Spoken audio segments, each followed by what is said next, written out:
a shoulder in.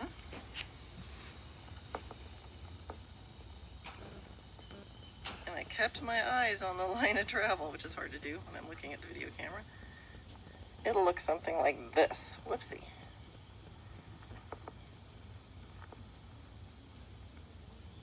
There's shoulder in. So I'll move over here. You can see that's my line of direction. If I look down at my hands, I would see that his neck is sort of snuggled up to my right hand, and there's a space between his neck and my inside rein.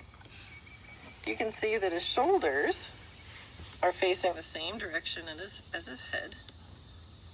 But if I keep myself on my line of travel with my eyes, that's what I would see, a Yorkie poo. All right? My chest is pointing this way, my eyes are pointing that way. So if I wanted to straighten from the shoulder in, then I would guide him back there. So he's right in between my two hands. Now, shoulder in, a common problem of shoulder in that I see is this happens. And the neck goes in, but the shoulders didn't go in. And there's a lot of bend in the neck. All right, so that's a neck in. Another common problem I see with shoulder in is that maybe the shoulders do come in, but then the horse keeps wanting to go where he's pointing now, so then the rider does something like this. Get over, stay on the rail. And so what happens is the outside rein is saying, get off the wall, and the inside hand is saying, stay on the wall. So if you look down in a shoulder in, and you see something like this happening, that's a red flag. All right, so both your hands should come in off that line of travel, but it's the job of your focus or your inside leg or your weight that's going to actually keep your horse going in that direction. It's not the job of your inside hand. All right, so if he's not bending, or if he's trying to go in the direction he's pointing, your inside leg and your weight and your focus will help create the bend and that he stays on the wall. Okay. Back straight again.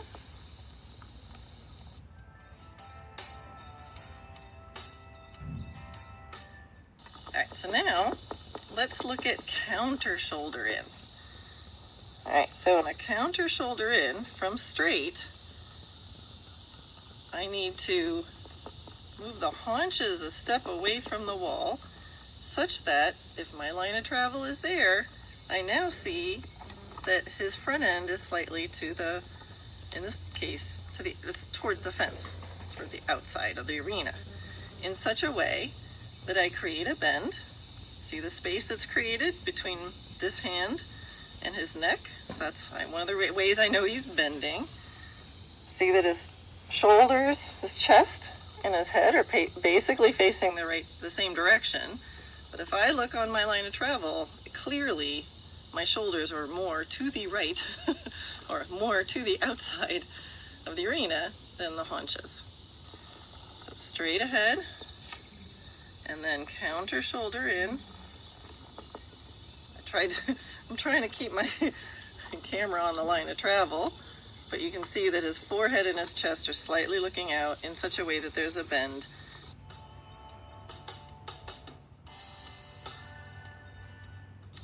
Okay, so haunches in. I'm straight, and I want to create a haunches in. I'm going to move the haunches off the track, and notice how now I have a bend. I now also notice I never moved his head. His head is still exactly where it started, but now all of a sudden a bend appeared. All of a sudden this magic space between the inside of his neck and my hand. That's because the part that I'm sitting on and everything behind it just stepped in off the track. All right, if I didn't, and notice that his chest and his forehead are pointing basically the same direction. All right, so I'm gonna move the haunches back. Slowly. Good. And so notice now my view is dead center down his neck. right? Where when I'm in the haunches in, because his haunches moved over to the left, I can see, or because his haunches moved to the inside, I can see now more of the inside of his neck and his face. His neck and head didn't move, but I'm over here on the inside a little more. Okay, so let me do haunches in gone wrong. So there's lots of ways you can do it incorrectly, but here's a common mistake. The haunches come in way too much, so the chest is pointing out at the wall, and then the rider goes, oh, hang on a second, I'm supposed to be bending, and they do this. So can you see there's an extreme bend in front of the shoulders, and there's actually no bend at all behind the shoulders. All right, so that's usually when there's too much angle and not enough bend in the body, and now the forehead and the chest are pointing two different directions. So that's going to really interfere with your horse's ability to have any quality of gait. All right, so that compared to the whole front end of the horse stays basically in the same place. Good. And just the haunches move in. Okay, another way that I see often riders doing it not so greatly is they do two things. They go, okay, the haunches need to be in, and I'm supposed to have a bend to the inside. So now the haunches are way in, and they're bending so that the head is looking in, and now nobody's looking where they're going.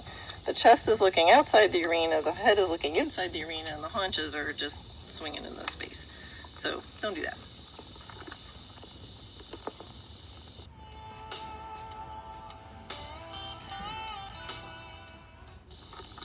Okay, there's only one more movement left. Okay, so renvers. If I'm straight and I want to go into renvers, I need to move the shoulders off the line of travel so that I create a bend, this time to the outside of the arena. I know you're getting fussy now. So if I look straight ahead, notice my horse is still looking straight ahead. His chest is looking straight ahead. It just happens to be away from the wall, and in such a way that I create a bend that's towards the wall. And you can't see with his mane so much, but I can see much more of the side of his face now and his neck. So I can put the shoulders back on the wall, creating straightness. I can move the shoulders away from the wall in such a way that I end up with a soft inside hand and a bend. So that's renvers. And all the same mistakes happen in renvers as happen in haunches in. People try to bend their horse's necks too much, and they're cranking their neck and their haunches around. So again, in haunches in a renvers and in half pass, horse's chest and ears or forehead are looking in the same direction.